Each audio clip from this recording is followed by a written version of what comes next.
further from the truth. Slavery didn't destroy the black family. Do you know that we were still getting married through slavery? Jumping the broom in secret, even under punishment of death. We were married during Reconstruction.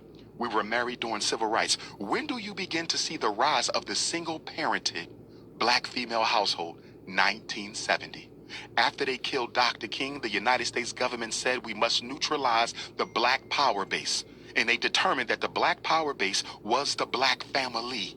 It was independent black skilled men and women who financed King, financed Mr. Garvey, financed Mr. Muhammad, financed SNCC and CORE, the Freedom Riders in the sit-in movement. So they said, if we want to crush the black struggle, we got to crush the black family. So guess what they did in 1970? King dies in 68.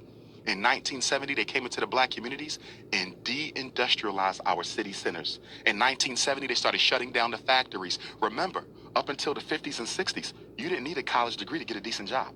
Many of us got grandparents who worked in factories their whole life and lived better lives than we're living now with 2 and 3 degrees. They could work in their same neighborhood, and everybody worked for the factory. Good retirement, pension, benefits, medical.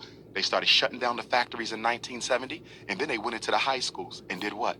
Started deindustrializing the inner city high schools. Up until 1970, you could graduate from almost any school in New York, certified as a plumber, certified as an electrician, certified as a carpenter, auto body, brick mason, a welder. They took all those programs out. These are the skills that pays the bills, gentlemen.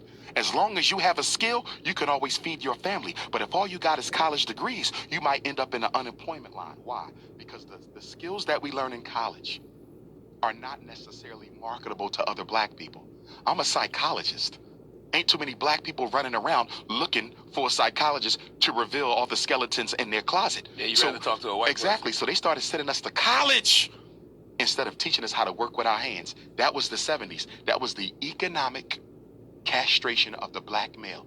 Now let's go to 1980. The CIA comes in, Cocaine Import Agency. They drop off crack. So now the unemployed black man, who has always been a breadwinner, Envy, even in slavery, we were always the breadwinner up until 1970. Now the crack comes. You got a decision. I can sell this crack and try to put some food on the table, or I can smoke it to deal with the fact that I'm no longer economically relevant to the black woman. And trauma. Let's be clear, the decade of the 70s was the decade of making the black man economically irrelevant to the black woman. We're the only man in America who is out-earned and out-educated by our mates. No other woman in America out-earns and out-educates their mates. And this is not the black woman's problem. I want to be clear.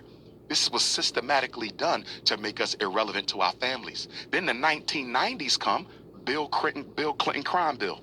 3 strikes and you out. Mandatory minimum wages, the Bill Clinton crime bill. Now all those unemployed black men who got caught smoking crack or selling crack now being sent off to jail. And then they also give us the ADHD so that we could dope the kids up with the same medicine that sent the father to jail. Then the year 2000 come, George Bush hits us with the what? Faith-based initiative. He finds a loophole in federal law that allows you to finance churches. So now the mega churches and the medium-sized churches in the black community, Charlemagne, are being financed by the government. You think it's a coincidence, Envy, that you don't see no major churches involved in the miseducation movement? No major churches involved in the mass incarceration movement? No major churches involved in police genocide? Yeah. No major churches involved in poverty? Where is the black church in 2017 when it comes to black people issues? They're missing in action because they're being paid by the government to stay out of the struggle. And that's why it's called faith-based initiative. Your pastor is the new FBI agent. Wow. Well, where you gonna tell me you gonna be tonight?